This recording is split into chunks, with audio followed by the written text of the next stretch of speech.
Hello, bright and shiny beacons of light. Of course, you know me. I'm Michael, and this is Hannah Bear, who you know as well. Hello. Um, Hannah is helping. This is the show that we're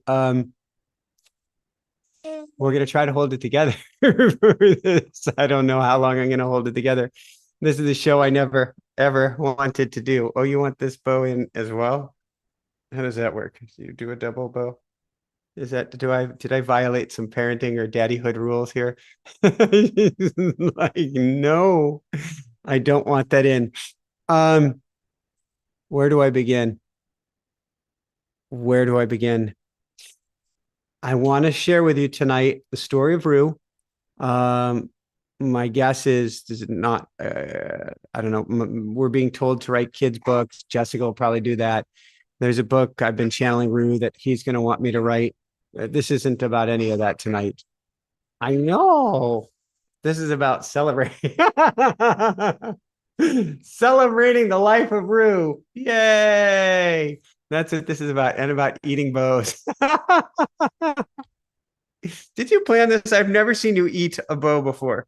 Did Roo on the other side tell you to eat a bow? Because I have never seen that before. Um, where do I begin? I knew where I was going to begin before I had Hannah Bear in my arms. So let's start like this.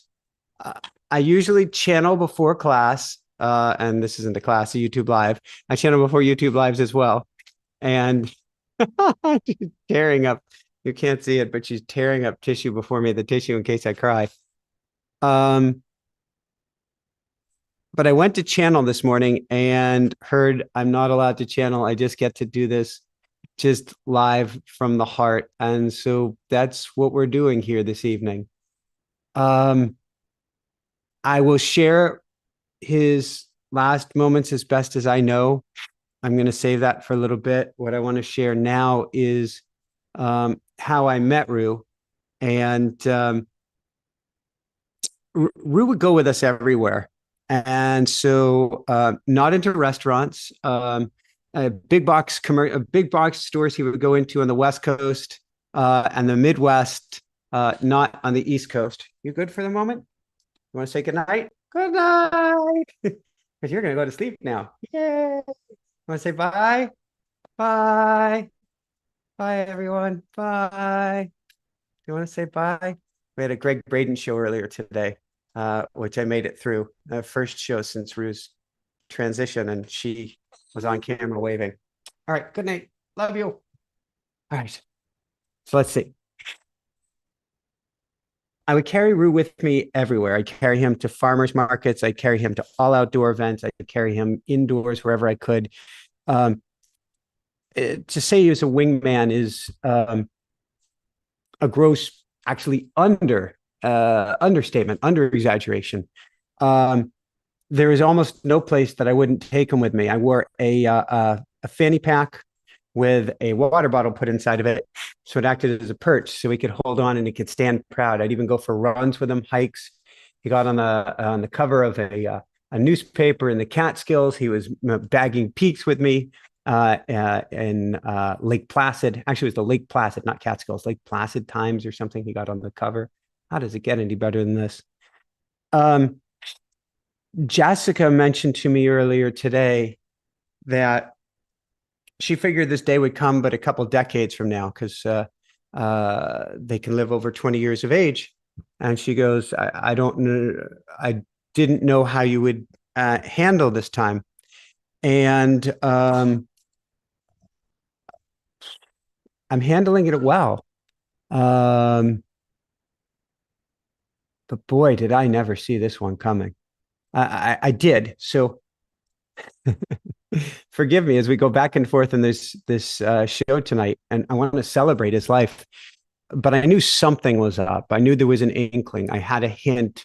I had more than a hint. The last few weeks, I'd actually really been checking on him, and was really concerned for no reason. Well, the smoke earlier this year was hard on him. So, but I was checking on him a lot. So I think my higher self knew. The me that was here was just coming along for the ride. So let's back up. Go back just about 3 years, almost to the day. And Jessica and I are living in Basalt, Colorado, just outside of Aspen. And we had driven home from walk around downtown Basalt, and the colors started to change in the sky. It was a beautiful Colorado sunset. And so we turned the car around, and I said, I don't know if we're going to make it up this big hill in front of us to make it for a gorgeous sunset, but do you want to give it a try? And she said, sure. So we sprinted up the hill in the car. The colors faded out before we got to the top of the hill. And I said something to the effect of, there must be a reason that we came to the top of the hill, and we'll probably find it on the way down. We turned around and came down this kind of narrow mountain highway. And there before us was a chicken in the dark or after dusk running across the road, clearly quite panicked. And man, I wish I could do this show while holding Roo. I so wish I could do it. I know you're here, but I would love in my arms. I said, Jessica, if you've ever wanted to find out why the chicken crossed the road, I'll pull off safely. If you don't mind, let me go and rescue this bird. And she said, sure, pulled off the car, made sure it was clear, ran across the road. And there was Roo in a panic for about 15 minutes, running up and down the side of the road. And I was so scared with every car that passed, and they passed quickly with their headlights on in the dark, that was going to be the last that we would see of him. And I hadn't even met him yet, but my heart was just so connected. After 15 minutes, I'm like, look, we can't do this anymore. I've got to get you across the road safely. I got to get you in this car. And I took off my t-shirt, not a Roo t-shirt, but I took off my t-shirt, wrapped it around him. It took 2 times, scooped him up, ran him back, hopped in the Tesla. I'm guessing that Bhavik, our producer, is putting up footage of my first moments of meeting him. I actually gave him a kiss. I don't know, within the first like 10 seconds of having him in my arms. There was just such a recognition, really, that he was my boy.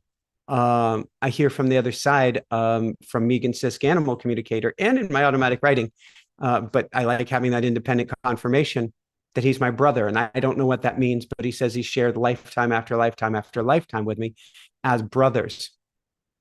And there was just this instant recognition. Now, I went and did my equivalent of putting up signs around town. There was Facebook groups for lost animals. I posted there. The local pet store, or maybe even stores, I posted there, praying and hoping nobody would claim him. And we brought him home. We didn't know what to do. We had him stay in the garage. And after a day or two in the garage, I think we stacked some bins up in the garage, and he would perch on the top bin at night. And then he'd start coming outside. I set up my desk outside. That was the last time I worked inside in Colorado. And he would be sitting next to me at this folding desk, or he'd come up and sit next to me on the table at this folding desk. Oh, I miss those days. And we would work together, and I'd get ready for shows together. And I think it took a couple weeks before I started taking him for walks, first having him walk, but then he would try to wander off down the side of a hill, and decided that wasn't safe. So I would carry him in my arms. And this was the time when a wildfire came, and smoke started coming in, billowing in, got to about 4 miles from the house. And we found we needed to leave. And as we were packing things up, Jessica would occasionally have to go out, and she would actually take him in the car without even a carrier or anything, and put him in the passenger seat of the Tesla and go off driving with Roo in the car, and I think a kitty or 2 as well. After that month of getting ready to move, we had rented an RV, and we set out. I think it was like we went to Wyoming and Idaho and Montana, all with Roo. And then we came back to Colorado, had to switch out RVs. These are rentals. Took another RV back to the West Coast. We were making a pilot for Netflix, or it wasn't a pilot for Netflix. We were recording a pilot in the hopes of getting it for Netflix. And he was just becoming so close to us, and so much of a fixture in our lives. He was in the right thing. I remember we got to Las Vegas, And we got there after dark, and he's a rooster. And like most birds, he has much better vision than us, although I'm told it's sepia. He sees colors in different ways, and he would see bands of light and prisms and really cool things. Um, but he doesn't see as well at night. And so at night, he would want to, and we experienced this in Colorado. At night, he would actually hop off the table where I was working and he'd disappear. And you'd be like, "Where's Roo?" And you'd look under the deck because that's where we like to hide. But he wasn't under the deck. He had actually walked himself back into the garage and put himself to bed. So we get to Vegas and it's after dark and we're thinking, well, we should have Roo go to bed. Hannah Bear wants to say goodnight here. So, oh, we didn't tighten her sleep sack yet. So we've got her in her pajamas. Here's her pajamas. And we have her not quite in her sleep sack yet. Well, is that kind of the demure look? That's the teething demure look we've got right now. You haven't been to Vegas, at least not this lifetime yet, huh? No, there we go. Bedtime over Vegas. Wise choice. Very wise. We got there and I muscle tested and I heard that Roo wants to go on the strip. And we actually took him on the strip. He was, how old would he have been there? 10, 11 months. And I need to back up and tell you more about that. Well, we got him onto the strip and he actually stopped traffic. People would stop in their cars. You know, they'd have their, I'm guessing their rental Ferraris or their Polaris or whatever they'd rented, the little hot rod, and they'd stop. We've never heard the F-bomb said so much. What a mother bird. Oh my. And everybody wanted pictures with Roo, picture after picture after picture after picture. In fact, there were the girls who charged for pictures who wanted pictures with Roo. And then we took a picture with Roo with them. And then they said that'll be $10. And we're like, wait a second, you just had us. But he lit people up. That was part of his job this lifetime, is whether it was a farmer's market, whether it was a store, whether it was the beach, whether it was the strip, whether it was anywhere, he totally lit people up. And yeah, we stayed out on the farmer's market on Vegas Strip till a little after 10. And once people started to get weird, he's very energetically sensitive, which I'll tell you more about. Then we headed back home to the RV for the night. So let's go back to Colorado. I'm carrying around everywhere. He is about a third of the size that I would say he's at now or was a couple days ago. I'm still processing this. I'm just even starting to process this.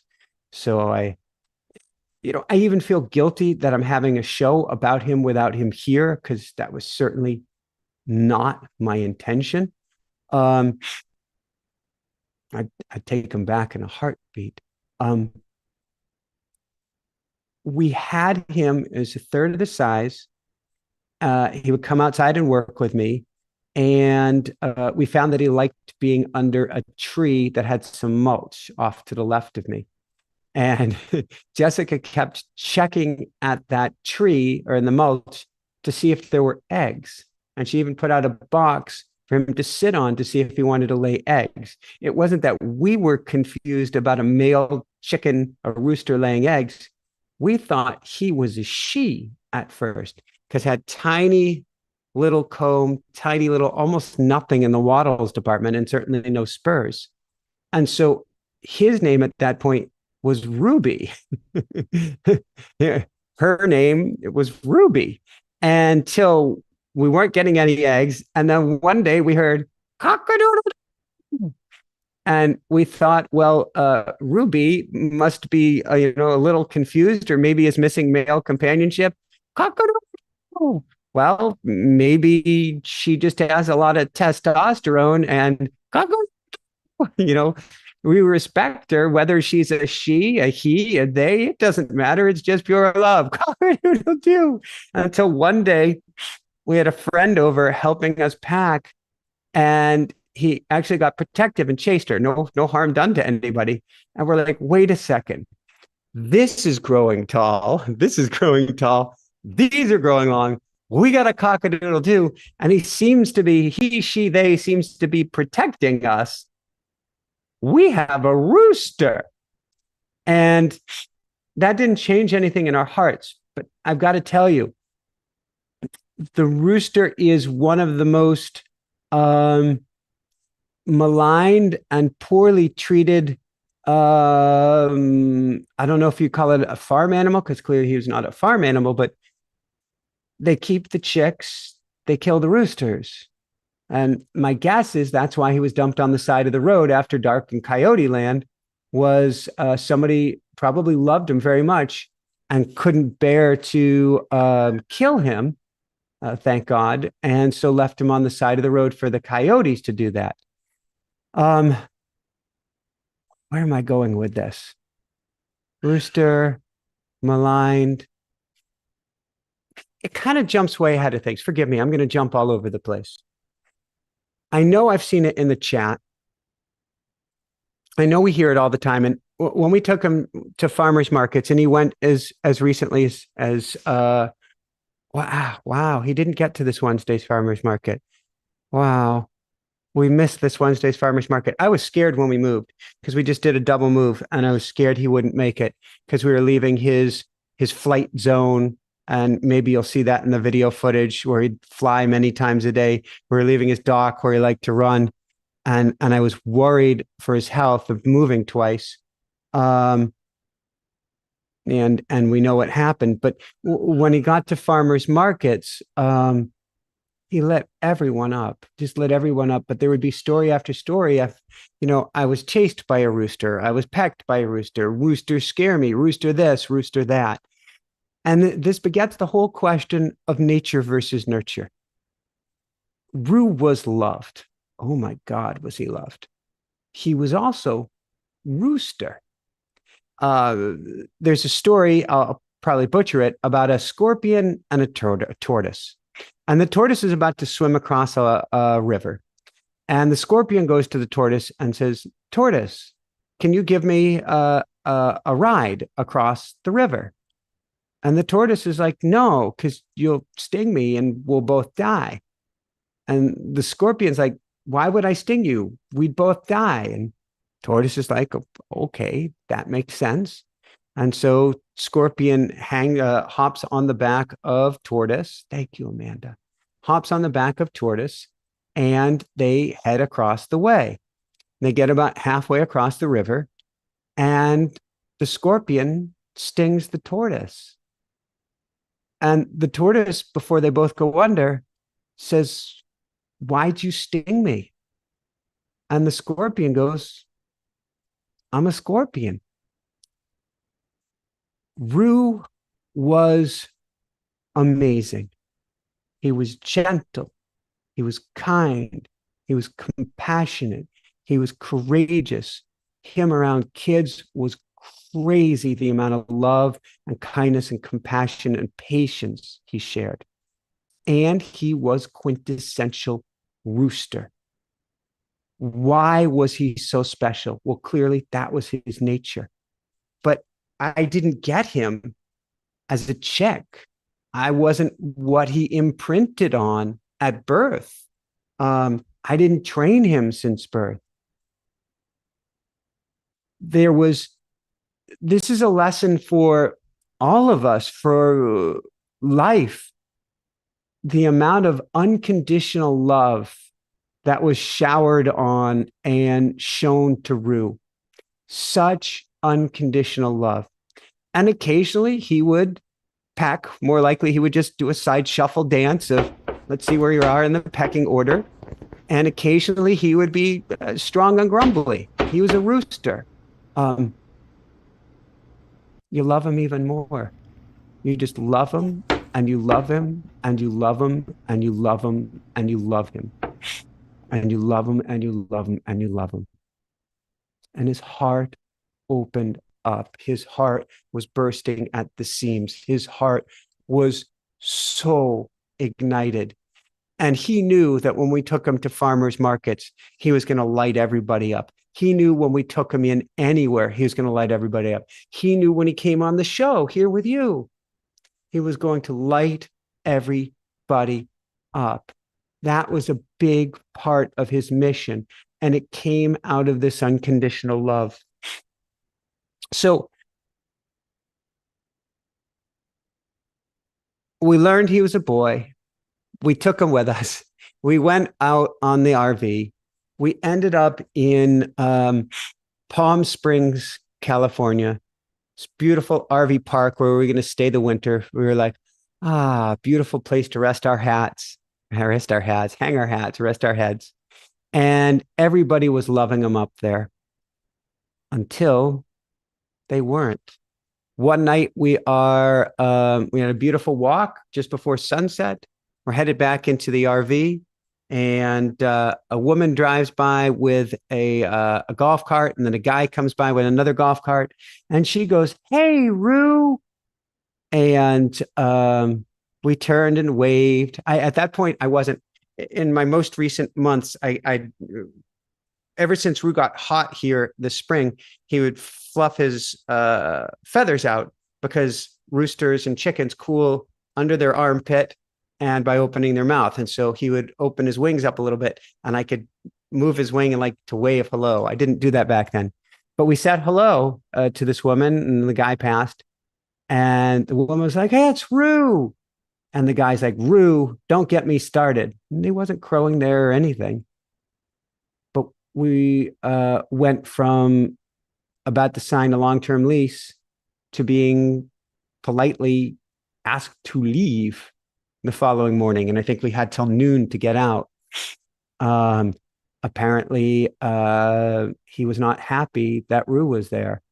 Our whole, it seems like lives, our last 3 years have been beautifully guided by where can we go, where Roo will be happy, where we'll be happy, where there's enough space, where roosters are allowed, and where can we not go. This is not a complaint. He was a guide. I'm more than willing to do it again.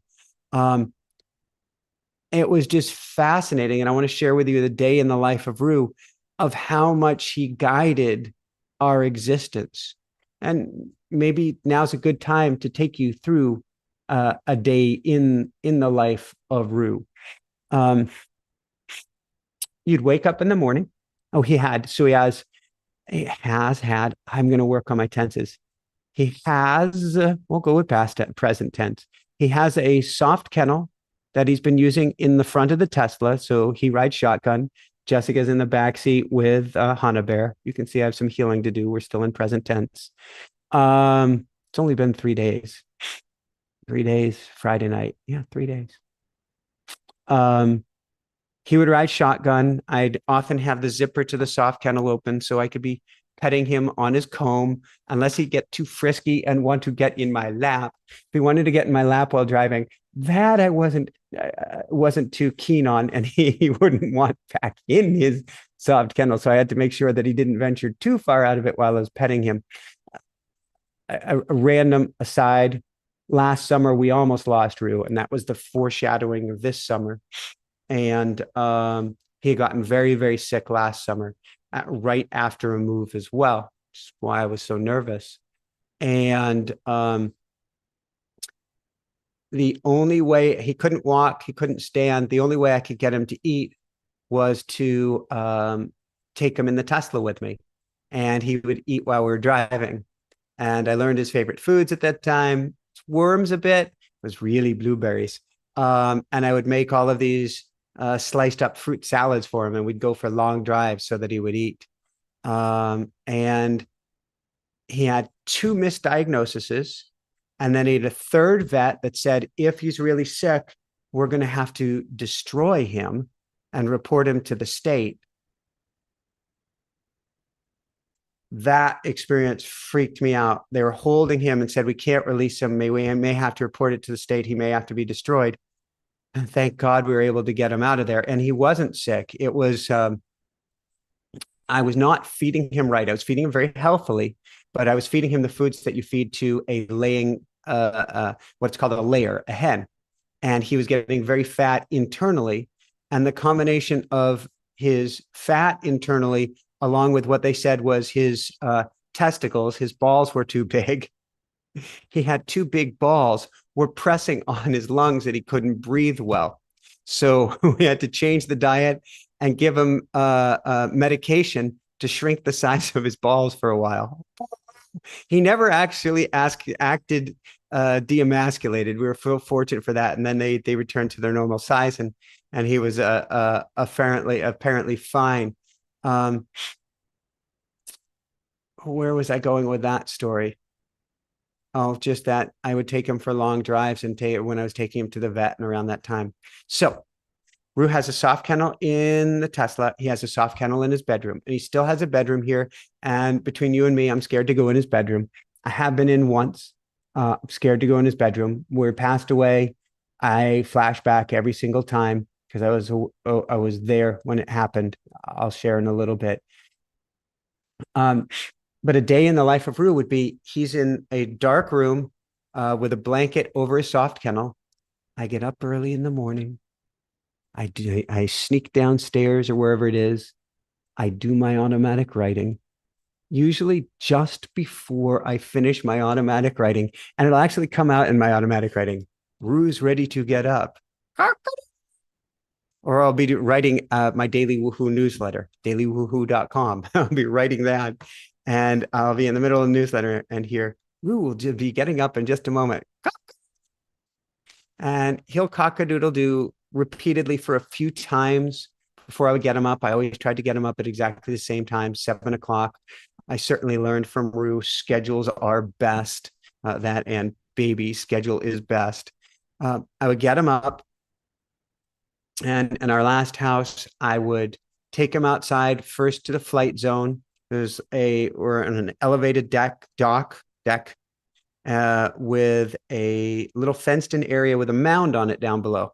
And I would throw him up, and he would go up. He would be up 10 or 15, might be 20 feet high above the mound, and then come down. And he's a big boy, 11, 12 pounds maybe. And he would seem like he would soar, and then he would stick the landing most of the time, occasionally a little tumble, but for the most part, stick the landing. We might do that a couple of times. And then I'd take him out on the deck, which was just about 1/10 of a mile long.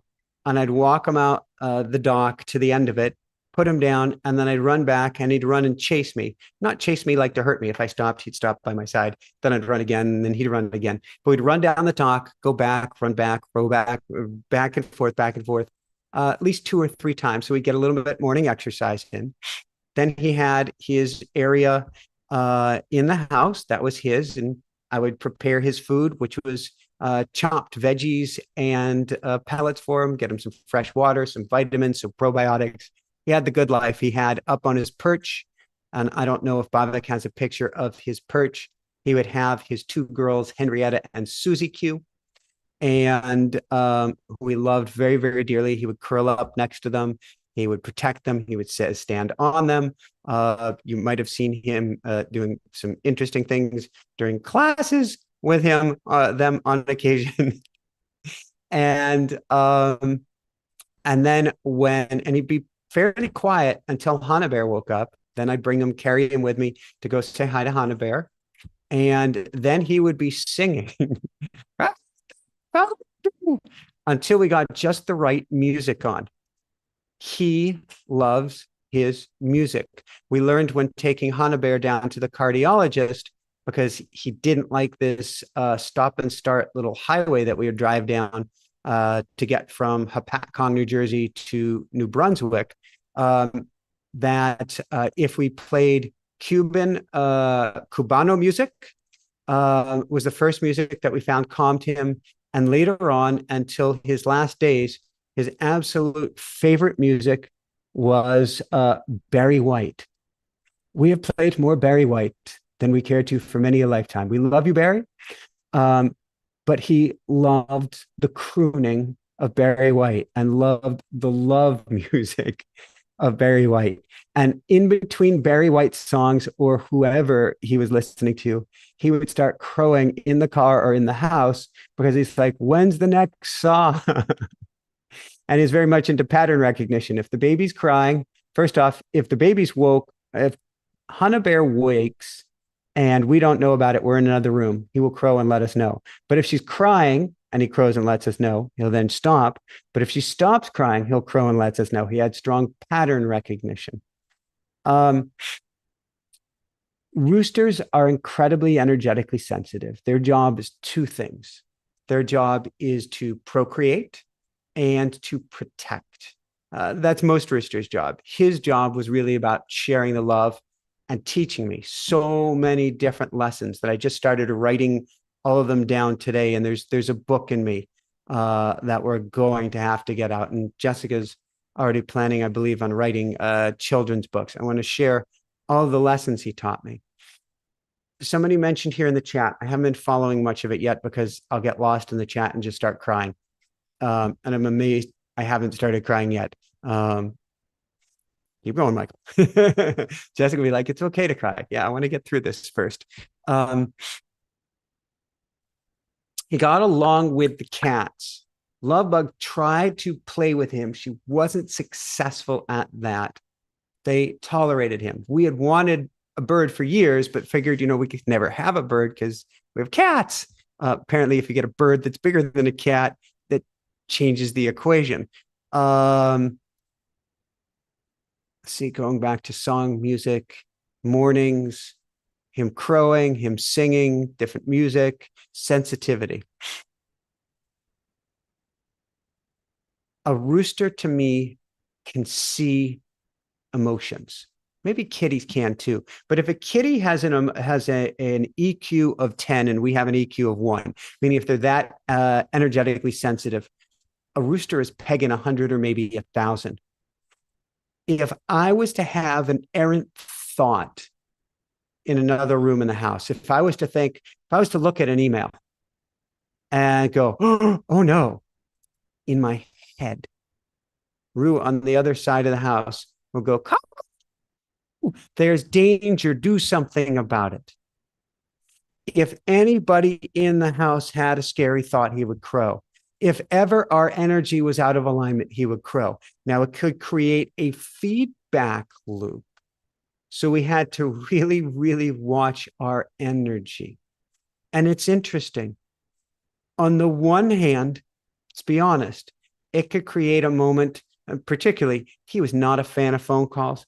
Oh my God, was he not a fan of me being on the phone while I was carrying him? He's like, you're present with me. If you're not present with me, I will peck you.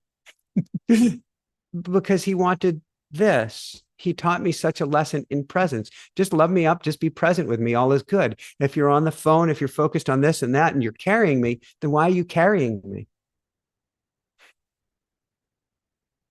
So it could appear that at times that there was chaos in the house because he would go nuts if you're on the phone. He would go nuts if your energy was out of alignment.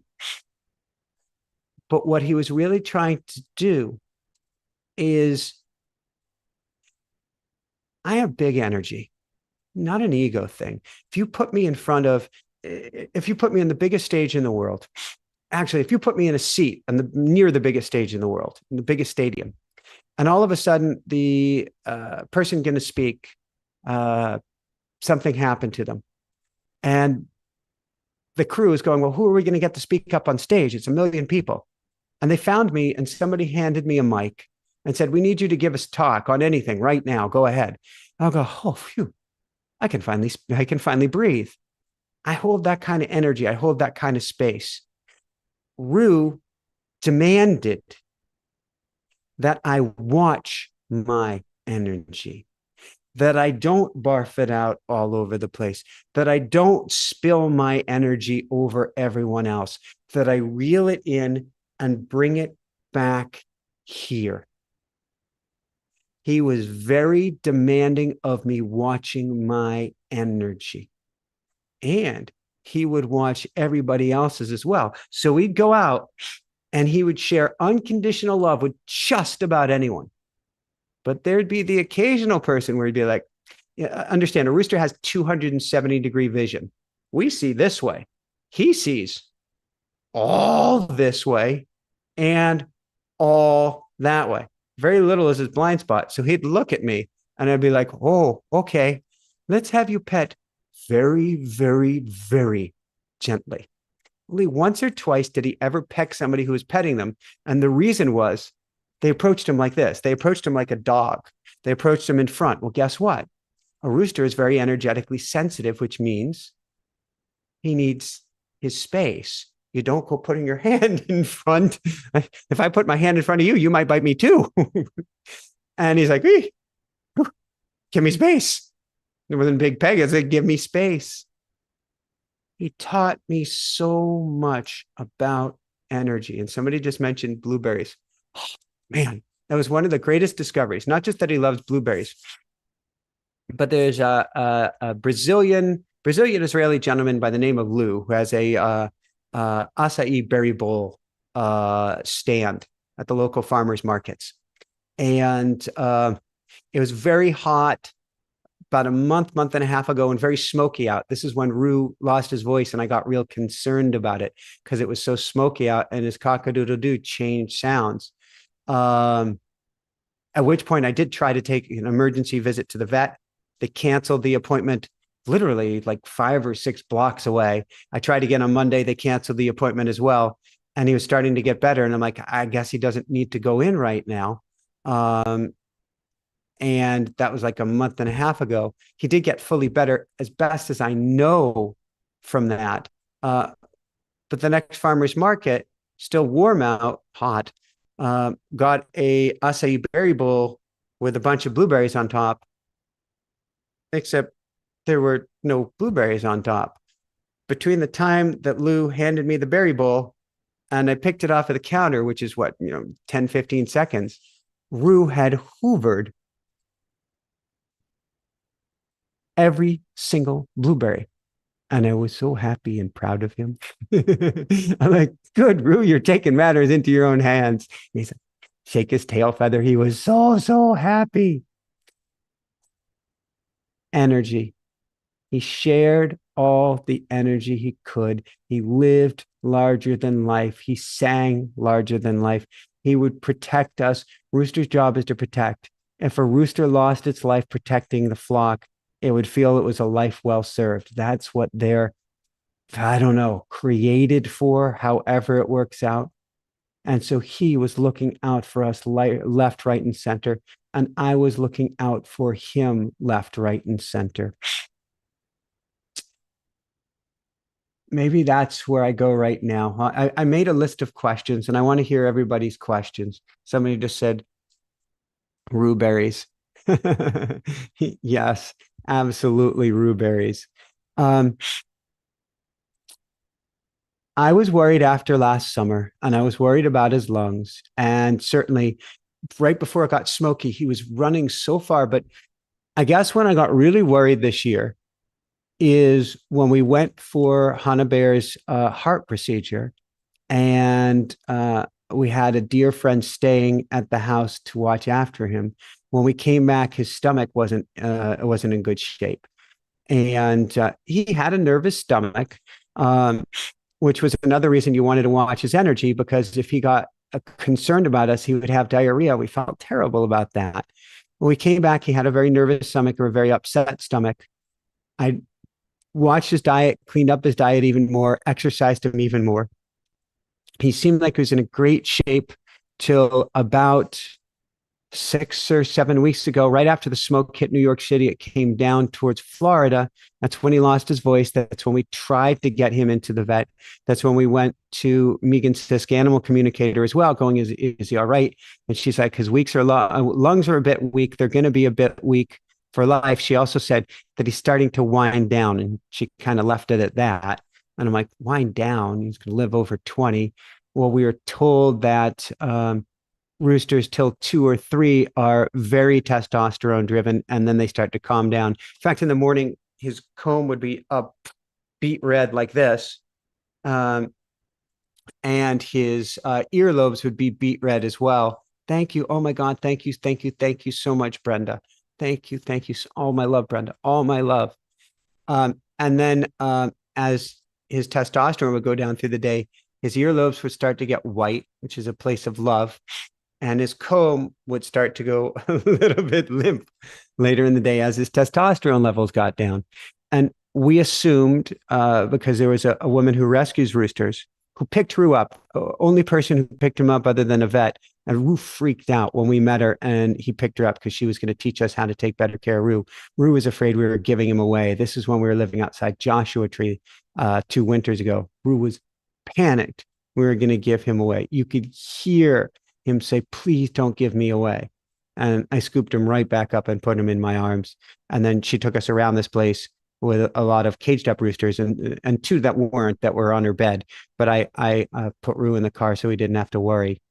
But we are told that he would calm down more after 2 or 3 years. And so when Megan said he was slowing down, we assumed that's what she meant. Worked him out more till the smoke. Smoke came, lost his voice, got him back in shape ish. About a month ago, he was running great on the dock until the weather got really, really hot, and I had to skip a few farmers markets with him. He just didn't seem himself. I started taking him out or walking the dock less and less, having him stay outside on the deck less and less. And it just seemed like he was a little bit off and energetically didn't feel right. And I would have rushed to take him into the vet, but first vet who misdiagnosed him almost killed him. Second vet went not, I don't know, did the second vet, first vet misdiagnosed him, could have killed him from the medication. Second vet almost killed him. Third vet is the one who talked about killing him. So I was a little gun shy about taking Roo just in, particularly when they canceled 2 visits right in front of me. But he seemed to be doing fine right before the move. I just worked him out less, and he loved his flight time. We got video.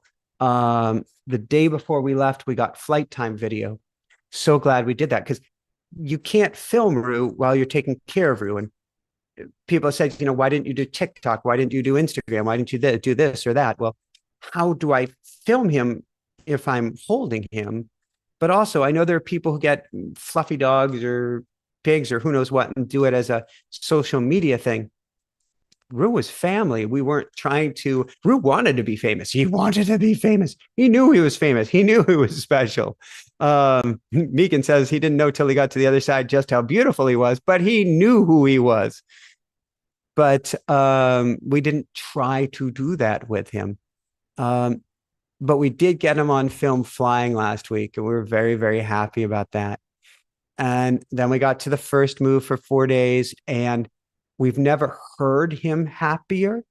He made a happy sound, particularly if Jessica and I would hug, because he was teaching us about unconditional love. He would make this sound. She would pet me on the top of my head. He would go, and you see his tail press down, as he would squeeze all the air out of his lungs.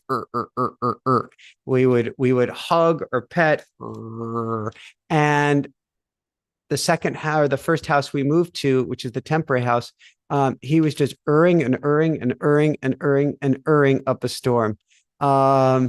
And he enjoyed digging in the dirt. We only let him do that once because we didn't want him bringing the dirt back in the house. Roosters and probably all chickens like taking a dirt bath, where they pour the dirt on themselves, which would, in the wild, get off pests and stuff. He didn't have any, so there was nothing to get off. Then we got to this house, and he was erring and very happy as well. But I hadn't figured out how to exercise him much at this house. There's not the dock. There's not the deck. I was taking him outside. We took him to the beach. And I think I'm going to be okay, Sharon. We'll see. On the day that he passed, it was a day crammed with activities and crammed with an interview. And so I had committed to taking him. What's that? I had committed to taking him to the beach after the interview. But before the interview, right before the interview, it was Friday. It was right before the interview. I took him downstairs and outside so we could get a few minutes of grounding before the interview. And I guess I haven't finished my day in the life of Roo. Do I finish the day in the life of Roo first? We've got the crowing in the morning. Oh, let's go back to the day in the life of Roo first. So we get up, get him outside, get him back inside, got him crowing, baby's up, take him to the car, load him up. We all end up going to the beach or the farmer's market. If we went to the beach, we would have baby and stroller, him in my arms till we got to little watering holes on the gentle side of the beach, the wading pools, and he would stay on the sand rather than be in the water. Although he can swim, we didn't know what the salt water would do to him, and so we didn't put him in the salt water often. Last time we went to the beach, though, he was walking in the water and having fun. Then we'd bring him back, stay up for a while. Then he'd take a long nap of about 3.5 hours in the afternoon. You try to time it with the baby. And then he was a much quieter Roo in the afternoon. He was not the cock-a-doodle-doo Roo that he was in the morning because his testosterone would calm down. And he was just more loving and gentle. I wouldn't give him as much. So hindsight is 2020. I wish I had given him even more love in the afternoon. Would give him love in the evenings. Had started bringing him into Hannah's room at night, and we'd all read baby books together with him in my arms. How does it get any better than this? And Sir Meowser has just thrown up, but on the wooden floor. Hold on once. Meowsers, can I carry you to your food? I have a cat that's going to vomit again.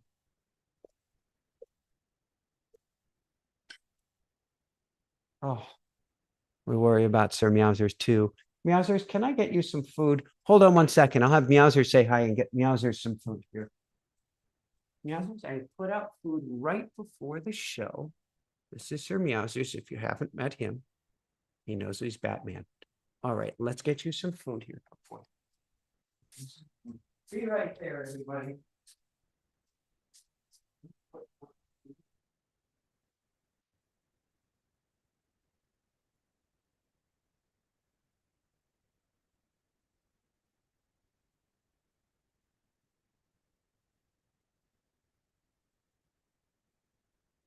Coming back, everybody.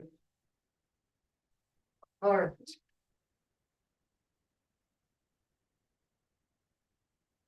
You've got to be kidding me. Now I've got a second cat with a fur ball, a hairball. What in the world is going on over here?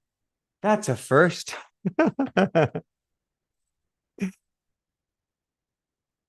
Oh, hi, RJ. So I can say hi to RJ. Yeah, RJ has been here for a while. It's such a beautiful soul. And everybody feel free. RJ Spina is in the chat. Feel free to ask RJ your questions as well.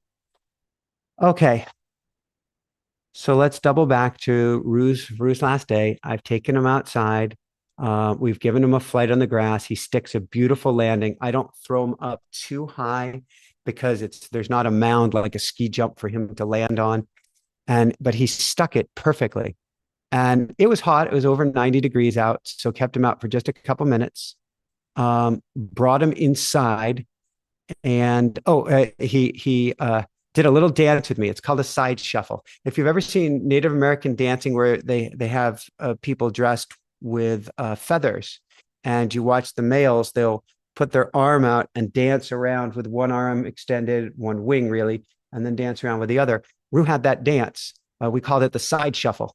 And so he would side shuffle with me. And then Mama Bear and Baby Bear were there, and he'd side shuffle with them as well. And then I brought him inside, and somebody saying, try to keep calm. And we're wondering what's going on with the kitties, because that's two kitties in a row. All right, I will take that note and I will calm down further. I didn't know I was not calm. But yes, Roo would probably be crowing. I said to myself, Roo isn't getting enough exercise. I know that these stairs aren't his favorite, but let's have him climb the stairs, and then I'll put him back on the perch for the interview. And he grumbled a little bit because they're a little bit steep stairs, but he goes upstairs great. And I went up the stairs, came into the kitchen, and then Jessica called back to me. She's like, yeah, he's climbing up the stairs well, or climbed up the stairs well, or something like that. And he got to the top stair, and he seemed fine. And then he turned and collapsed. And my best guess is he either had a heart attack, which is my guess, or something happened when he collapsed and then going down the stairs, and That was it. And I'm not sharing, please forgive me. I'm not trying to be graphic or dramatic. The good news is he's gone very quickly, and I don't think he suffered. Megan says he didn't suffer at all, that he had completely checked out. Um, I held him. I didn't know what to do. I was in a panic, but I was telling him, I believe I was telling him how much, my best guess is I was telling him how much I loved him. I don't know that I said it's okay.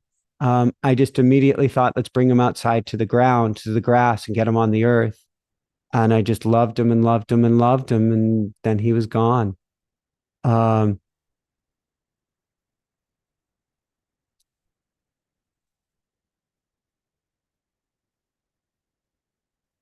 we were blessed to be able to speak with Megan that evening. And I've spoken with him in automatic writing, and it's really crazy profound. But she said that he had been speaking with her, I think maybe for 6 months. And she's like, I didn't want to tell you guys this, but she said, I did tell you he's slowing down, that he'd been saying that my heart has grown too big for this body, and that I have evolved so much this lifetime that I no longer fit in this rooster body, that this just doesn't work for me anymore. And that he had been wanting to go home, in a sense, for about 6 months. My guess is to switch bodies, to get an upgrade, whatever that means. I mean, Rooster is pretty amazing, but he just didn't feel he could do the work that he wants to do, and was just told he had evolved so much because of the unconditional love that he'd been given. And he wanted to tell us that it wasn't our fault, that there was nothing that we could have done, um, and that maybe part of the biggest message he wanted to give us was that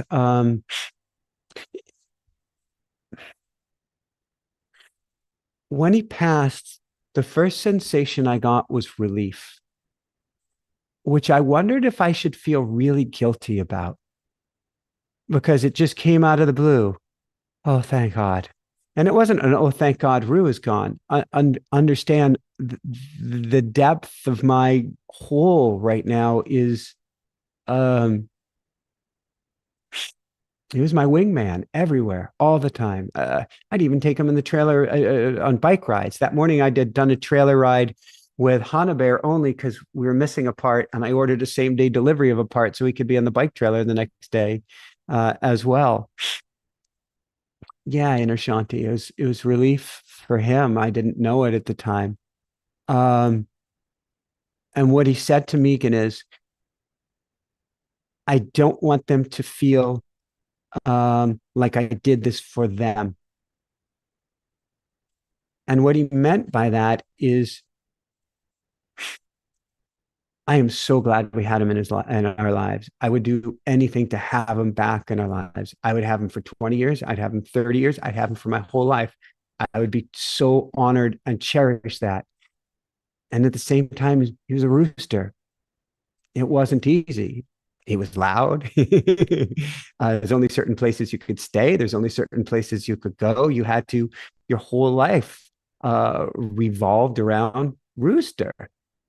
Um, and he wanted to let us know, I didn't check out so that life would be easier for you guys. I checked out because this body didn't work for me anymore. Now, what you can't tell on video, maybe you can, is um, he's about. I was Googling this week about birds of prey and roosters because we're in a new place and I want to make sure we're safe. And there'd been a vulture, interestingly enough, outside the door before Roo passed. And I should share how Roo joked with us after he passed. He's been doing funny things. It's been really, really funny. Um, like like you leave the funeral home and all of a sudden there's what was it, the grim something ghost song playing on the radio. First off, that we get into the car right after he passes, and all of a sudden Steve Martin is on the iTunes radio thing. We didn't put on comedy radio. And then you go to I guess we went to the grocery store to get flowers and candles for Roo to do a ceremony uh, to help him with the transition. And I'm told he hasn't transitioned. He's by my side. He won't leave my side until he gets another body and comes back here. Um, and he's going to be doing work for us on the other side with Miraku, which is our daughter who transitioned in utero last year, twin sister of Hannah Bear, who you just saw. But it was this grim ghost, goofy ghost song that he had on, because we weren't playing the grim goofy ghost song radio. It was really funny. But he wanted us to know that though we're going to experience a lot of freedom now, not to feel guilty, that it was not at all done for us. That's Roo. It was done for him in his journey, not that he wasn't helping us. Because now we're like, oh wow, we could travel, we can fly. It's easier to do this. It's easier to do that. We immediately go to a twang of, oh gosh, because we would much rather have Roo here. But he said, don't feel bad. I didn't do it for this reason. So it's okay. It's okay. It's okay. Now, I've been in communication. I'm very blessed to learn. I mean, I teach automatic writing. I've got a class on it this Thursday. In fact, shameless plug, come learn it with me Thursday. You can communicate with your loved ones on the other side. I'm blessed to be able to communicate very easily with my loved ones on the other side. And so, which I teach anyone, but I reached out to Roo the next morning, and he was there so loud and clear.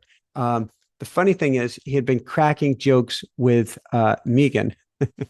He told Megan, he kept on cracking jokes, and one of the jokes he said is, he said he loved everything about his life here except for the sex life. And Megan's like, oh God, no, Roo. And Roo's like, is it too soon to crack jokes? And she's like, yes, it's too soon to crack jokes. um, but with me, he hasn't been so much cracking jokes. He's been very, very serious for the most part. The book that I get to write, what Jessica gets to do, where we get to go from here. He's been teaching me all of the qualities of a rooster and sharing how we all have these qualities and how he brought them out, how we can all bring them out. It's just craziness. I wish I could read you some of, I didn't pull up the automatic writing. But I've been in communication with him, and he's wanted me to know. He keeps on saying, I can feel him here. Feel my wings behind you. Feel my wings on your back. And I can feel his wings on my back. And he's like, yeah, Mary's saying, I am free, I'm free, I'm free. Yeah, that's Roo. I can feel his wings on my back. I can feel him here beside me. I can plug in and hear from him. There's a bumper sticker on Hawaii. Well, it's probably in surfing places all around the world. It's from a Hawaiian surfing legend, big wave legend. I can't remember his last name. His first name is Eddie, and the sticker is, "What would Eddie do?" Like, would Eddie go out and surf today? And I feel like I need yeah, Griselda. I have the red glasses on in honor of Roo today. I feel like I need a bumper sticker that says, what would Roo do? And Jessica was actually asking me yesterday, would you do this or that? What would Roo do? He lived larger than life. He wasn't afraid to sing his song, even if others didn't want to hear it.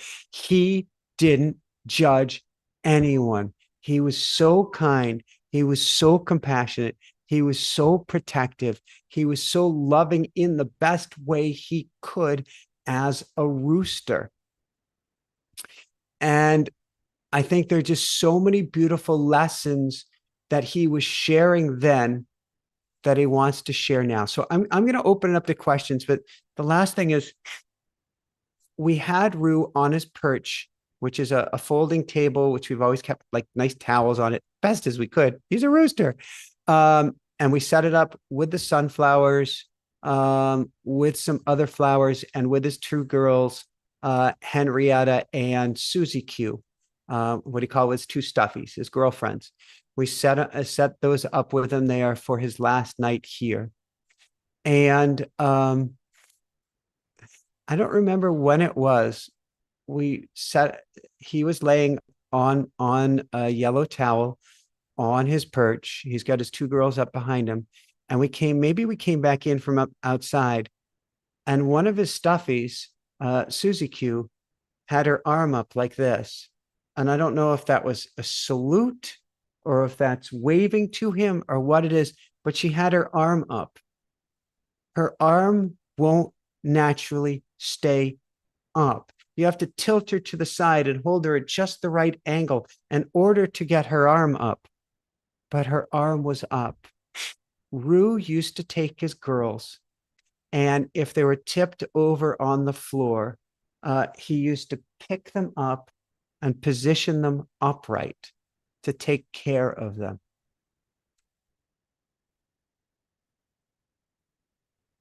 It was,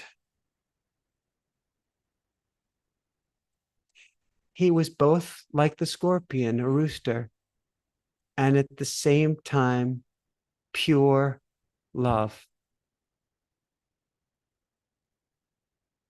And I guess, let's see, did I cover? Oh, I wrote out the basic notes. Roo said, "You're not going to write notes for this." He said, "You're going to wing it." Thank you, Roo. He was a traveling rooster. He went to these 24, I think it may have been 26 states, Pacific, Atlantic, all over. Oh yeah. Ah, can I share this on air? If you've got kids, block their ears. How's that? Inevitably, wherever we went, you're carrying Roo, and somebody would say, "That guy's got the biggest cock." And it's true, he is huge. This is Roo. Roo is just about the biggest rooster out there, period, bar none. I know there's some jumbo breeds, but out of not a jumbo breed is as big of a rooster as you get. That's why I was looking up birds of prey this past week and found that he was bigger than all of them. But somebody would say, "That guy's got a big cock," or "That guy's got the biggest cock," or something like that. And they'd say it just as Jessica is walking up or with Jessica by my side. Normally, she would bite her tongue. Occasionally, she would yell something completely out of character, like, "I'm the luckiest woman in the world." Other times, she would yell, "Don't be jealous."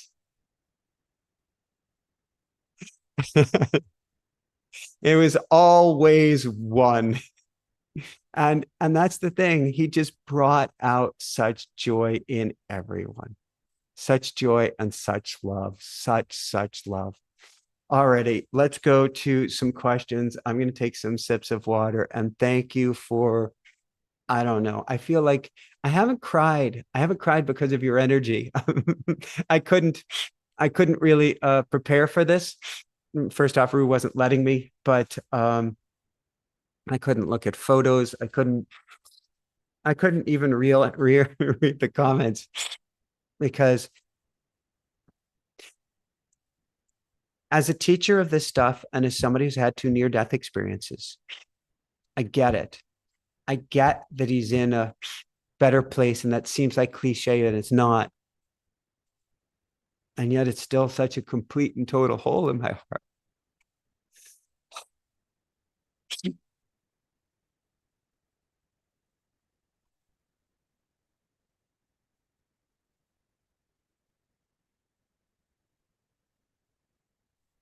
He has set us free some amazing new adventures. Megan says he's coming back, he's coming back, he's coming back, and he's going to come back fast. I don't know what that means. It's not going to be a rooster, probably not going to be a bird.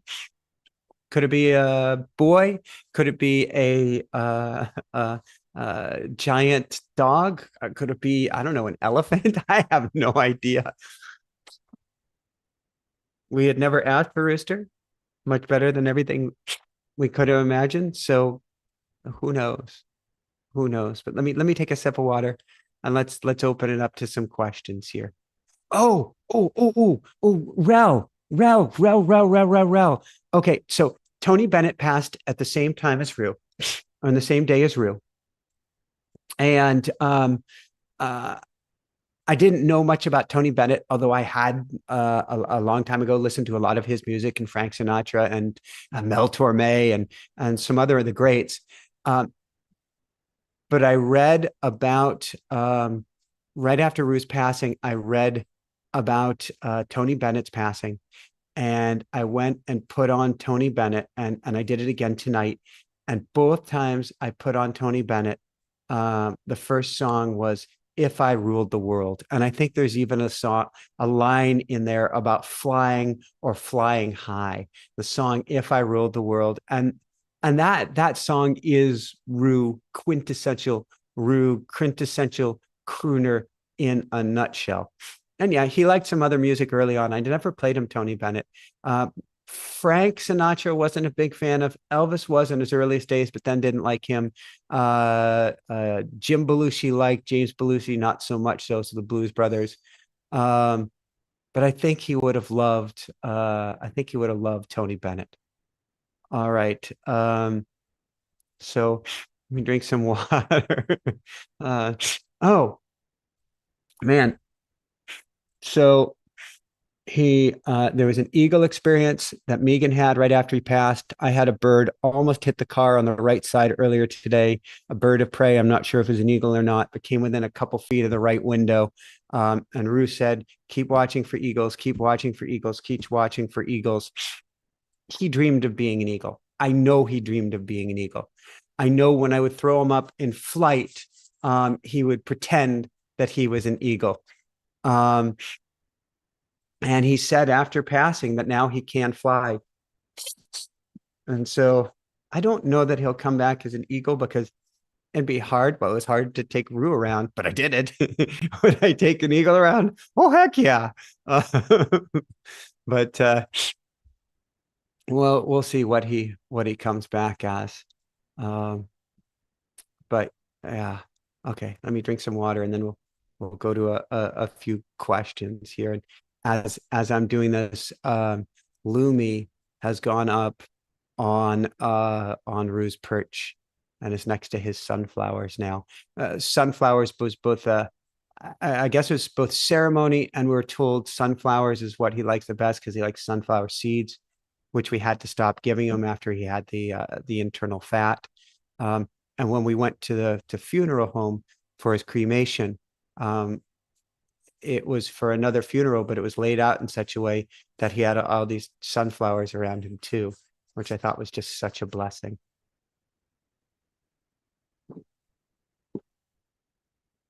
Roo was 3.5 years of age. We got him at about 5 months of age, and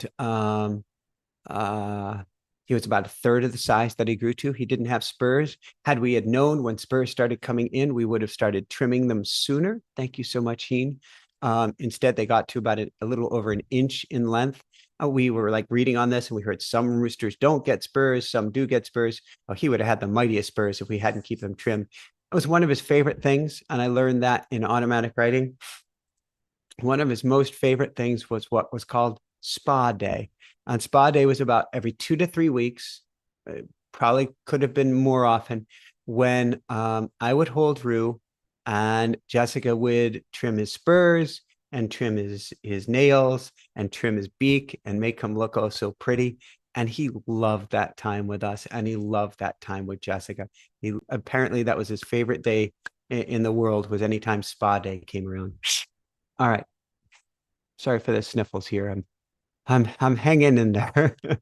Mary, do you think Roo knew how much he connected with people all over the world through his unconditional love and just being himself? I know, Mary, that he did. I know he knew something was special through the shows. And I know that he wanted to be on that perch whenever we had class. He was getting more and more tired, and maybe I wasn't fully recognizing the sign that he wanted to go to bed earlier and earlier and earlier. So he wasn't staying in class as long when we do our uh, School of Mystics. Um, he wasn't staying on his perch as long, or even the YouTube live, he would want to go to bed a little earlier. But I know that he appreciated sharing that energy and love. And I know that he knew what his job was. So he was a registered emotional support animal, which is amazing that I'm not completely falling apart now. But really, the emotional support that he gave was everybody else when he went out. He lit up everywhere, everyone, every who, every how. He lit them up. He lit them up. He lit them up. It didn't matter your creed, color, size, gender, your Martian human. He just lit you up. And I think he knew that. But did he know how many? We've had, tens of millions. I don't know about hundreds of millions, but tens of millions of viewers. Um, if you accumulate over a year. So, not tens of million reviewers per show, though I'm sure I hope that will come someday. But he lit everybody up. I don't know if he fully grasped that here. I do believe he knew that or knows that on the other side. Ann Bolton, Roo is gorgeous. How tall is he? I didn't get a final weight or height on him when he transitioned. I don't know how big that would be. 28, 30, 32 inches, maybe taller than that when he was at his tallest, and that would depend on mood, maybe even a little taller than that. He was a very, very tall boy, and yes, very gorgeous. Bree asked, what is the significance of owls to you, Michael? Well, an owl showed up only a week or so before we moved and was above Roo, very big owl, above Roo from Roo's landing zone, which was very interesting. And I was concerned that might be an omen. I quickly whisked Roo up, and in whisking Roo up, the owl flew off. But Googling owls and their size, I don't think the owl actually could have picked up Roo because the two were the same size. So Bree writes, I was thinking of you in Morning Roo when two great horned owls flew into a tree and hung out with my dog and I at dusk. To me, an owl, because you're talking about dusk, you're talking about an animal that is representative, if not literally, crossing over between the two realms. That is what an owl does. That is where an owl lives. So, can an owl bring back messages from the other side? Absolutely. And if you were thinking about Roo, which you were, and you saw the two horned owls, two to me is either love or brotherhood. So it's which is the same thing. So it's a powerful message of love, I would say, coming from Roo for you and your dog after dusk, or a powerful message coming for us through you. So thank you, letting us know that he's all right and sending us lots and lots of love. Dharma Cohen, how did Hannah react to Roo's death? She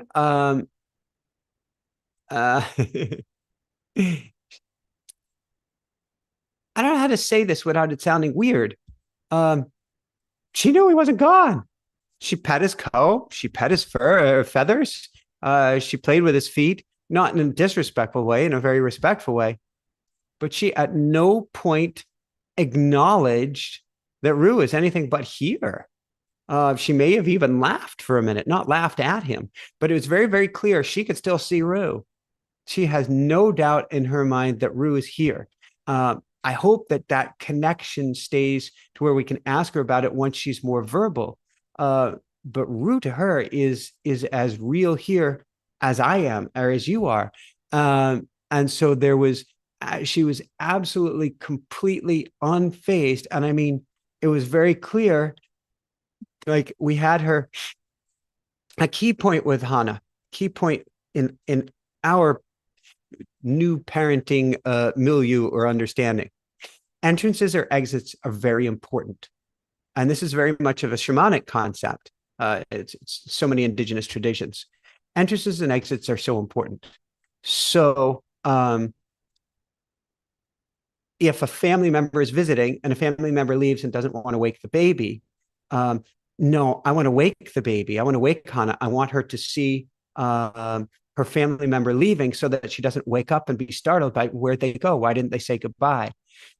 With Roo, we wanted to make sure that before we took him to be cremated, she could say goodbye. We had her say goodbye here, but then they actually laid him out with flowers. Hi, meowsers. Laid him out with flowers in the funeral home. And we had her, she was napping in the car. We had her come in so that she could say goodbye as well. It just seemed so sacred and important. And she was completely unfazed, and I just know that she knows that Roo is still here. Let's see, next question. Do you think Roo was aware it was time to ascend so the next door can open for you and your family? From what we're understanding, Mary, he didn't do it so the next door could open. Certainly, he understood that it could open, or that it would avail ourselves of opportunities. But he had been telling Megan, it's just time for me. This just isn't working for me anymore.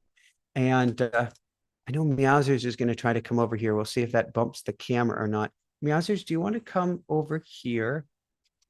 You haven't come on camera in a very long time, and I would love to have you on camera. The love bug has been keeping me company the most. Next has been Sir Meowsers, and Lumi hasn't been far behind as well, as I think all of the kitties. They talked a lot from what I understand. And though they didn't cuddle with each other, he was a very important member to them as well. Although it sounds like, and yes, we got stuff coming for you tomorrow. It sounds like, bless you. We're going to get that taken care of, don't we? Oh, bless you again. Ooh, do we need to get that checked out? We might. We might need to get that checked out, good boy. You're not going to scare me as well, are you? Why are we sneezing on camera? Is that a fur ball or something?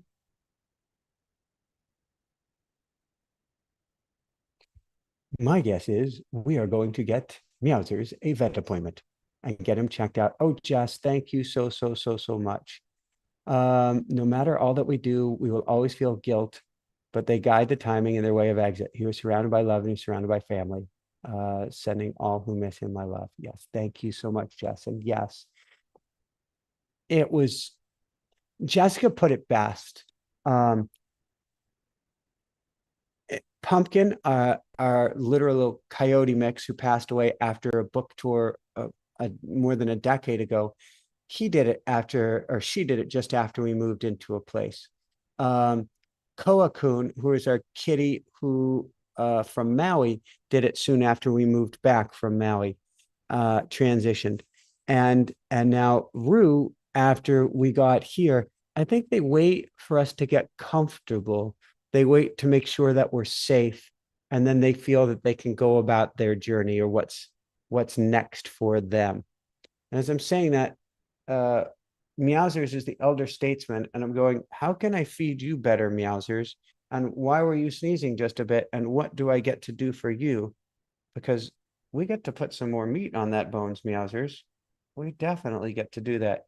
So particularly since we had Roo transition this week, we're going to be looking after our other little ones with like, I don't know, laser-like focus or magnifying glass at this time. Lisa Buckner, I said the mourner's cottage for him, a Jewish prayer for mourning. Thank you so much, Lisa. He was just in my dream in a baby carriage. What do you think that means? You know Roo's okay, but you're not right now, and that's okay. I love you and Roo so much. Well, I think it means that he'll be coming back. What he comes back at, Lisa, whether that's literally in a baby carriage or not, that I can't say, but I definitely do think he'll be coming back. How will you know it? When he comes back.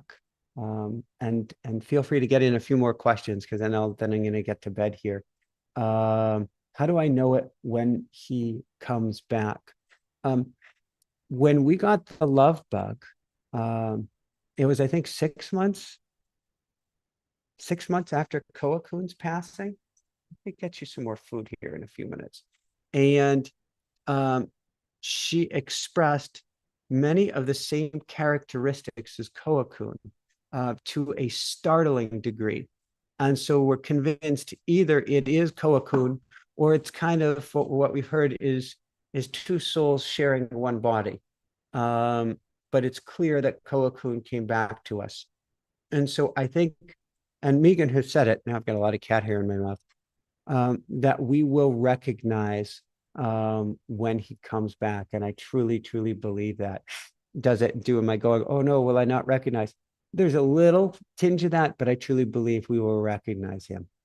Um, how is Jessica holding up? She's a beautiful mess too.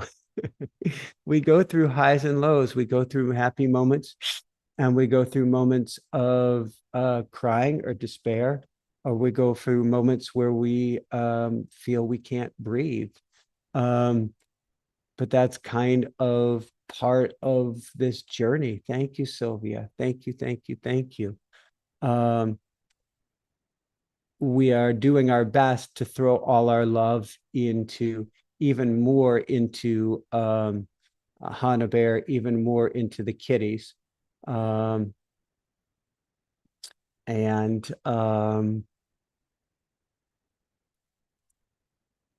Jessica would say, I wish I had spent more time with him. I wish I had. I wish I had. Um, but we've been doing, the best we can with what we've got and with a baby who needed extra. It's life. Roo would not want us to feel guilty. Roo would not want us to say, why didn't you do this or why didn't you do that? We did perhaps the best job in the world that you can do for Roo. Could we have done better? Yeah. Will we wish we had done better? Yeah. Do I wish I had done things differently in the last few weeks? Yeah. Do I wish I hadn't put him on the stairs and said, well, let me get you a little exercise before I go on air? Yeah. I think it's Griselda again who's saying beautiful mess. That's life. It is a big, beautiful, amazing mess. Um, I'm doing this and I'm going, he's a little too bony. And if you've got an older kitty, we all share the same concerns. So I'm going to be looking up a holistic vet for you tonight. And we're going to take you in for a checkup and look under the hood and make sure everything's going well. Um, Divine Love is saying Kitty misses him. They talked a lot. He's never a snuggler with Roo. He was a big birder in his day. And so he was looking at Roo and going, is this karma? What just happened here? Why do we have a bird in our family? um, but I know they loved each other. From Danny, what do I feel that darling Roo taught you in the family the most? The most, that's a toughie. I'm going to say number one is unconditional love without judgment, by far.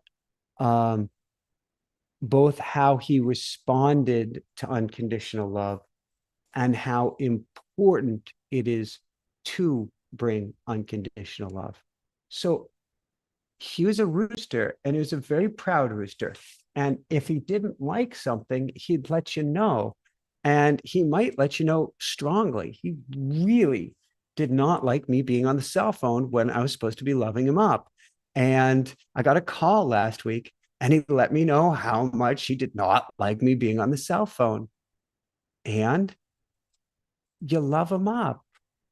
That was A, his action. B, he was teaching me. C, it's not him. I guess it is A again, the action. You just bring unconditional love. A rooster does not respond, just like a kitty, to the word no. They just don't do it. But they will work with love. They will work with honey over vinegar.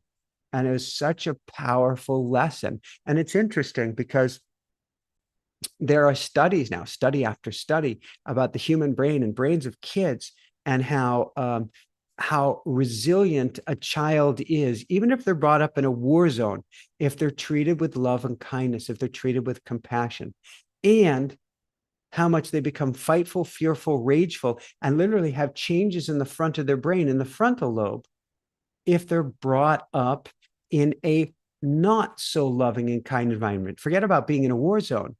If they're even in a verbally abusive or in an environment where they're told they're less than, or that they're chastised. I mean, most of what we're taught, or forgive me, in my family, I grew up with what my mom had read about, a concept called tough love, and how that shrinks the brain. And I hope my brain came back.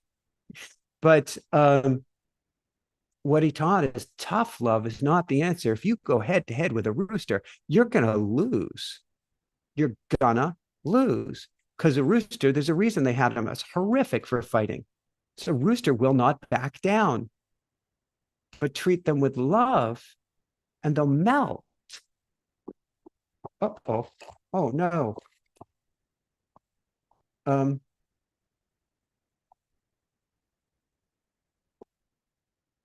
oh my. So, Bhavik, can you play some sort of a montage while I get Meowsers some more food here and clean up a little kitty vomit? Meowsers, are you okay? Let's get you some food and see what's going on. So you can have some sort of be right now, so something there.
I'm back.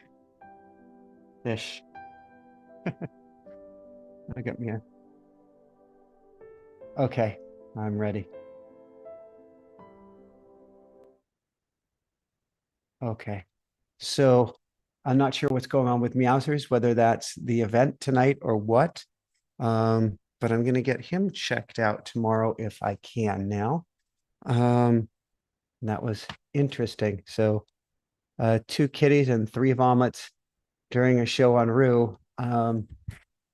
We do worry about them, and I do worry about them. And I wonder if it's just the energy right now. So I'm going to take a couple more questions. We're going to call this good for the evening. Um, and yeah, and yeah. Thank you, Rel Rihanna. Thank you, Matthew. Thank you, Love Plants. Thank you, Flower. Thank you, Nadia. Thank you, Deb. Or welcome to the Backstage Pass, Dan. Thank you, everybody. All right, let's see if there's one or two more questions here. Um, thank you so much, Janice. Oh, yes, and thank you, Roo. Thank you, Roo. All right, I'll take one or two lessons. Do I think the kitties are reacting to a loss of a friend? That's what I'm going to wonder. We are meeting with Megan Sisk again tomorrow. And I never felt, I think Meowsers feels bony to me, so I'm going to get him checked out tomorrow. But I want to ask Megan Sisk specifically about Meowsers' health and how the kitties are doing. Let's see if there's one last question here from people.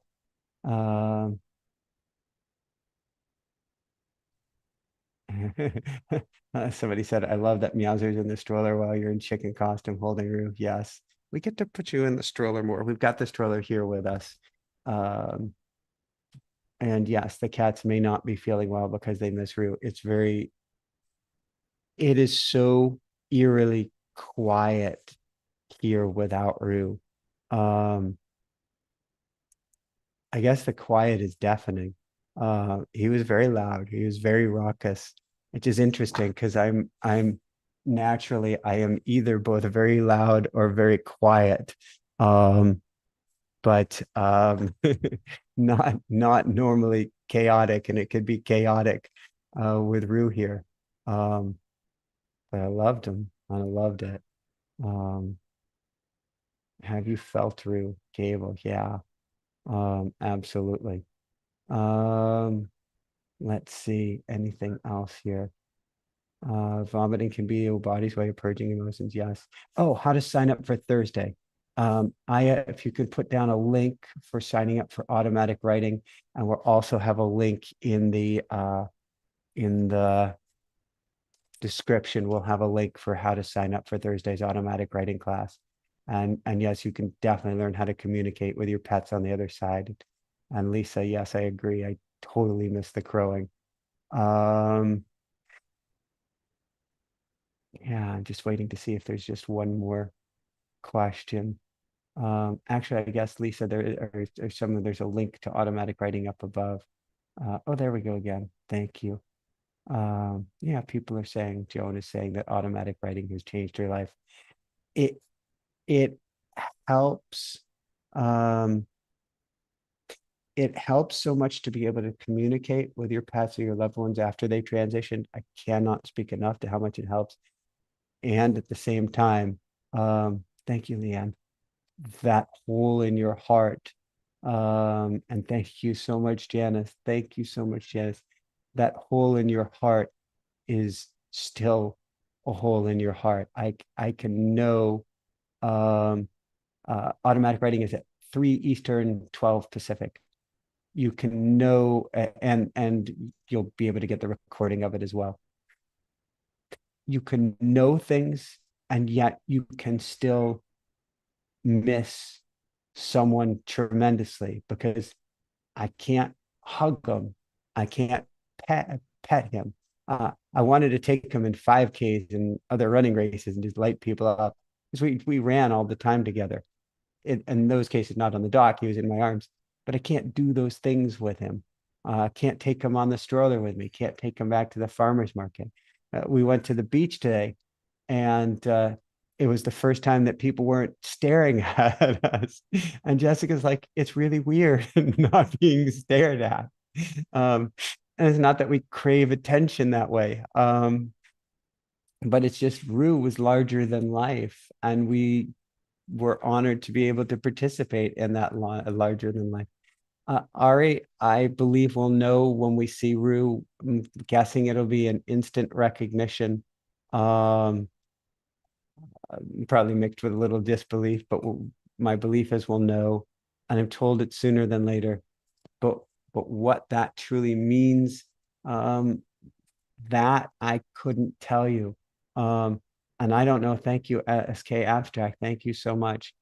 I have no idea if that means that he comes back as a child, if he comes back as a dog. We were calling in dog before we got Roo, so maybe it's that. I have no idea what he feels is a bigger or big enough body. Natasha, we got him at 5 months of age. If you watch the beginning, you'll see how we rescued Roo or how Roo rescued us. And so I'm just seeing Aya, Bavik, and any last questions from people that I get to answer. So throw it in the document. If not, I'm going to let everybody go for tonight, and I'm going to do my best to process. I will say this. I was supposed to do a show with Sarah Landon on Friday afternoon. That would have been 10 minutes after Roo's passing. And because I'm able to channel, I could switch gears and do that, but I didn't feel that would honor Roo. I didn't do that. And so we're going to have her on in a few weeks' time. I did get an interview in today with Greg Braden that was stunning. You know, certainly we looked at pyramids, we looked at Atlantics, we looked at the maybe large cities that are showing up in the melting ice in Antarctica. We covered so much ground, but it just went to such a deep place of love. And that's really everything. That's what Roo was all about. That's what this is all about. That's what Roo coming on air was all about. Amanda, thank you so much for your love. This is what everything is about. And to take all of this information that's been hidden from us, where we're going in the world, what are these cyclical patterns, what are the challenges we're facing, all of this, and bring it back to love was just phenomenal. And I think Roo would have loved it that way. That is, I think, his first and okay. So I hear him saying it's not just about unconditional love. He's like, unconditional love is the fuel. He's saying, I need everybody to sing. I need everybody to croon. I need everybody to strut themselves. I need everybody to bring out their inner rooster. I need everybody to sing from the hilltops and to be who they truly are without embarrassment and without apology. That's what he's saying are the words that I get to share here right now, is that you get to strut yourself stuff. And then that in a world where you are told, even in the West, where you think that you're able to be big, brave, brash, and bold, you're taught to be less than. You're taught that you're less than. You're taught to be quiet. You're taught not to sing. You're taught not to shine. He's saying that's what you need to do. You need to live like a rooster now and for every day of your life. And oh, this is going to be kind of cool. Wow, that was unexpected. This is going to be kind of cool, and that's why he wants me working on this book. I got notes. I got maybe 10 pages. No, that was with the newsletter this morning. So I got 6 pages of notes this morning, and tomorrow he says he's going to start writing this thing with me about the lessons we can learn from him, from being a rooster, and how I transformed from having in my life and how you can transform from this. And I don't know any more than that. I don't know what he's going to give me, but it's going to be stuff like tonight. He wants us all crooning. He wants us all singing. He wants us, yes, like Deborah's saying, be yourself with abandon. Roo would crow and be like, oh my God, no. And he's like, why not? I'm a rooster. I get to sing. And he's going, why not? You're a rooster. You're a rooster. You're a rooster. You're a rooster. I'm a rooster. We came here to sing. Why would we play it small? Roo never, ever, ever, ever, ever played it small. He knew when it was time to come inside when there might be prey outside because he wasn't going to try to get himself to be lunch or dinner. Roo for president. It'd be a very different world with Roo as president. I also wondered what it would be like if Roo drove a car. That one made me kind of nervous. Him with his wings, and what does he see, and where does he go, and how much does he step on the gas? He would probably really step on the gas. That is my guess. He's loved by all. He was on a rowboat with us, as some people know. And he tried to fly from the edge of the rowboat up onto the stairs of the dock before I got us fully parked, and he didn't make it and landed in the water. And there were hundreds of birds around that all came squawking and screaming for me to rescue him, and then started circling overhead because energetically, I think they all loved him and they all looked up to him. And uh, I had never, it was like a scene out of a Disney movie. I've never seen anything like that before or anything like it since. The closest is just how much people loved him. I was really nervous going to this last farmer's market because we went obviously without him. Um, and thankfully most people didn't say anything. I would have loved it, if they say hi, but I just didn't want to cry that much. Um, but it's just a testimony just how much he has changed people's lives and how much he's loved. Somebody says he's going to be a cat, wants to come back and interact with his family. My guess is it's actually going to be um, something even more interactive that can go with us everywhere. Um, I don't think he'd ever want to stay at home. He is a I need to be out there kind of guy. What that means, I don't know. Angie, welcome to the Backstage Pass. That's the click the join button below where I have lots of behind the scenes videos. I admit I haven't been able to do much in the behind the scenes videos in the last few days. I've just been even just getting out the daily woohoo newsletter. I get it written well because it's channeled, and then I have to choose a photo and I get stuck because I have a hard time um, choosing photos right now, particularly of Roo. Make the bumper stickers. What would Roo do? Oh, that could be kind of cool. And I don't even know if you can get this shirt. We had it on YouTube like a year or two ago. Um, but I will see what I can do to get a what would Roo do bumper sticker. Um, uh, all right. I guess I'm gonna let everybody go for the evening. I'm gonna see what I can do to give extra love to the kitties, and come join us Thursday for Greg Braden's.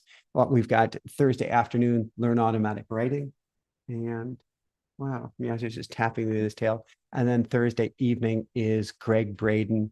Of course, I'll be back for a live show on Monday. Um, let's see. If I was to give last words to Rue,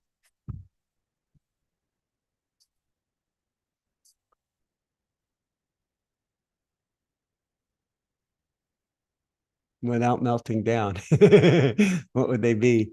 I want to say fly free, but he is already flying free. I want to say I love you. I think he gets that. Thank you. I have a hard time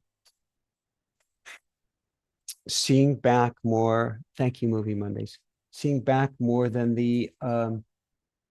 it doesn't seem like he's only been with us for 3 years. And Aya here, I'm sure would say the same thing. It seems like forever that Rue has been with us, such a big place in our lives. I can't remember who or what I was, not in a bad way, in a good way, before him. He has just changed me so much and demanded demanded so much grounding, so much patience, so much presence, and so much love. And so I would say, thank you, Rue, my boy, or what I hear now, my brother. Thank you, Rue, for I'm like, what direction do I look at and thank Rue? um, for all of your lessons, for all of your teaching, and for your presence. Um, And I'm amazed I haven't fully broken down here yet tonight.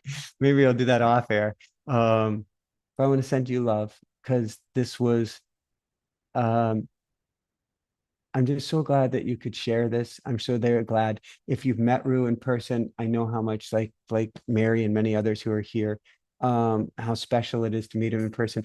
I wish I had all the pictures from all the people. We would have dozens and dozens of pictures taken each and every time we go out, particularly to farmers market. I'm not kidding, dozens of pictures. I wish I could see those pictures. Um, couldn't take the pictures. I'm holding Roo. Um, but I'm so glad he was in my life. I'm so, so, so, so glad. I will, nighttime, when I shut off the lights, if I'm honest, and I go to bed, my mind wants to go to, well, if you had only had done this, if only you had done that, well, why didn't you try this? And why didn't you try that? That's the mind, that's the ego. And now with Meowsers, I'm going to see if we need to take him in the morning because he threw up twice during the show. And he's had just this tiny little sneeze ever since we moved about a week ago. And so I'm gonna I've got colloidal silver coming for him tomorrow, but maybe I get to take him in. Um, but that'll happen in the middle of the night, guaranteed. I'll be, thinking about Rue that way. And then I'll realize just how much Megan's right. In particular, I go into my automatic writing and it's done deal, set in stone. It's time. It was not his time as in he was old and weak and this and that. He came in for a mission. He signed up for this. He didn't know the exact exit strategy, but it was his time. He got his job done, whatever he felt he needed to do. And it was his heart was so big. He was so expanded. He was so larger than life. It was time for him to make that exit. And then will time for him to return. And I know he will return. So yeah, I'm gonna go through this grief tunnel and um enjoy uh enjoy every step of the falling apart. I guess you fall apart to come back together, right? Come back together at a higher level. And then we get to ask as a last note, he really did set us free in that where do we want to go? What do we want to do? So much more has been open to us that we couldn't do before, that we never questioned. It's sometimes hard, but we never questioned.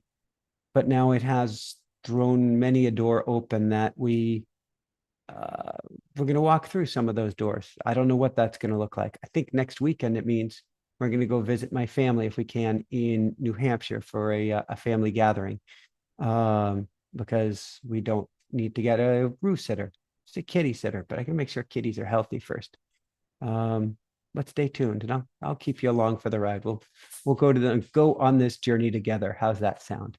And yes, every morning, dailywoohoo.com, I'll update you on the journey while giving you some sort of beautiful, uplifting attunement as well. So lots of love, everyone. Thank you, thank you, thank you. I can't even keep up with reading all of these beautiful, beautiful, beautiful, beautiful, beautiful, beautiful, beautiful comments. Lots of love, lots of hugs. And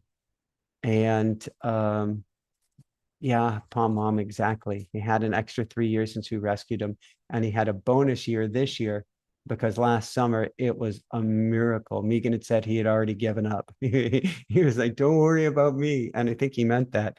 But we got an extra beautiful, blessed year with him.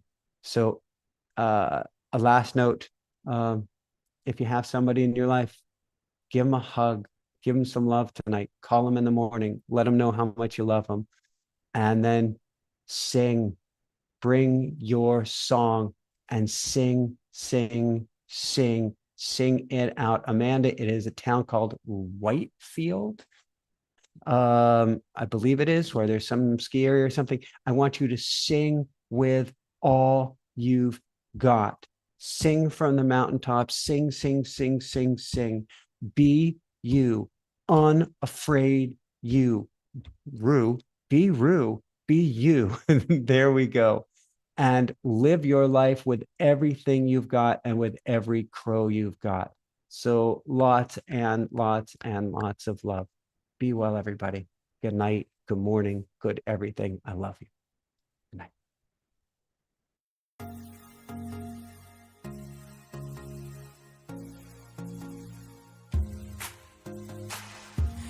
Every day there's a new horizon. Birds keep on singing, earth keeps on spinning. Time to toss any fears they rule you. Dance to vibrations, no limitations.